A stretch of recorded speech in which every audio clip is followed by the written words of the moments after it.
ভারতের উগ্র হিন্দুত্ববাদী সংগঠন বিজেপি, আরএসএস ও ইসকন বাঙালিদের মাঝে সাম্প্রদায়িক দাঙ্গা বাঁধিয়ে দিতে চাইছে। বাঙালিদের সতর্ক থাকতে হবে। পশ্চিম বাংলা এবং পূর্ব বাংলার তথা বাংলাদেশের এই দুই বাংলার হিন্দু মুসলিমদের মাঝে সাম্প্রদায়িক উস্কানি দিচ্ছে এই গোষ্ঠীগুলো। তারা বাংলাদেশে জঙ্গি হামলা চালাতে পারে বলে যুক্তরাজ্যের একটি প্রতিবেদনে উঠে এসেছে। বাংলাদেশের মুক্তিকামী নাগরিকদের সতর্ক থাকতে হবে। ভারতের যে কোনো ষড়যন্ত্র হামলা রুখে দিতে হবে।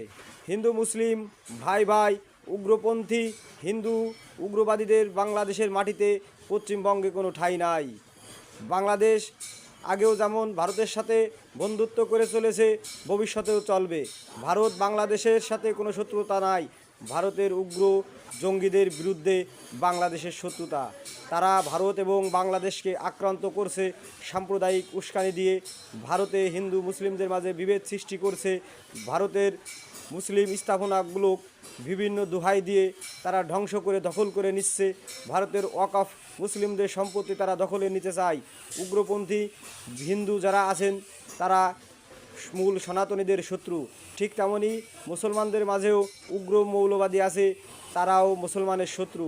তাই আমরা চাই হিন্দু মুসলিম ঐক্য করে ভারতের উগ্র হিন্দুত্ববাদীদের বিরুদ্ধে রুখে দাঁড়াতে হবে।